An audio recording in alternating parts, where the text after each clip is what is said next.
خاوەن پشکەکانی چاڤیلاندن وەک چەندین جاری تر بۆ داواکردنی مافەکانیان لەبەردەم پرۆژەی گەشتەری چاڤیلاند کۆبوونەتەوە و سکاڵا لە نبوونی داهات و قازانج دەکەن.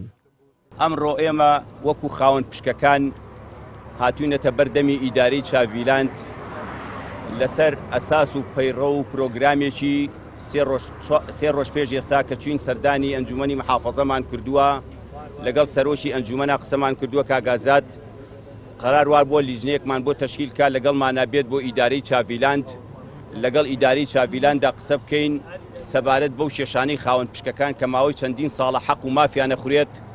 لە 2011ەوە ئێمە پارەمان خستۆتە پرۆژەی چاڤیلاندەوە لە بانقی شیمال مەبلغی 22 میلیۆن دۆلارمان بۆ داناوە.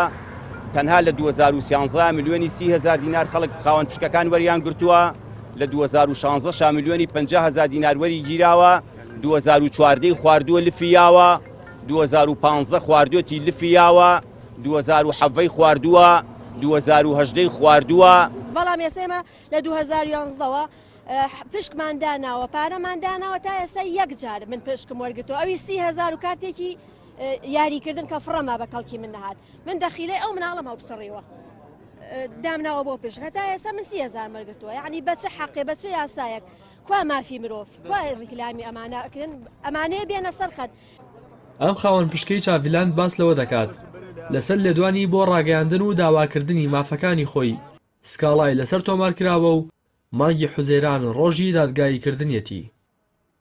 من چەند جارێک هاتوومەتە ئێرە بۆ حەقی خۆم و بۆ ئەوەی کە پارەمان خوراوە کۆبووینەتەوە بەبێ هیچ قسەیەکی ناشرین داوای حەقی خۆمان کردو و پارەشم لە چاڤیلاندە وەکو کاک نەژادیش لێدوانی لەسەرڕا ئێمە پارەمان خوراوە.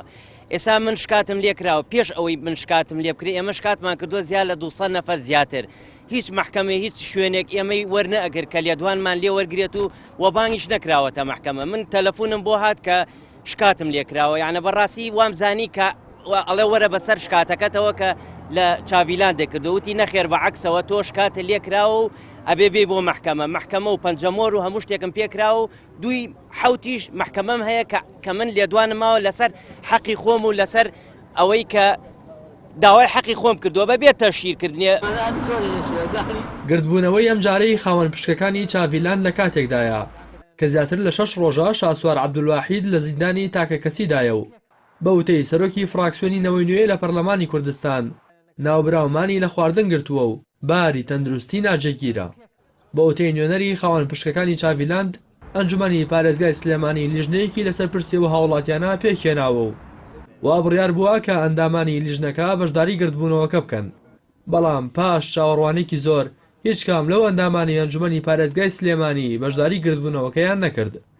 دوجار بەڕێوەبەرایەتی چاڤیلاند ڕێگەی بە 4 کەس وەک نوێنەری خاوەن پشکەکاندا تا لەگەڵیان کۆ ببنەوە. یەکێک لە بەڕێوەبەرانی چاڤیلاند بۆ پەیام کۆبوونەوەکەی بە ئەرێنی هەڵسەنگاند بەڵام ئامادە نەبوو هیچ زانیاریەک لەسەر وردەکاری کۆبوونەوەکە و داواکاری خاوەن پشکەکان بدات.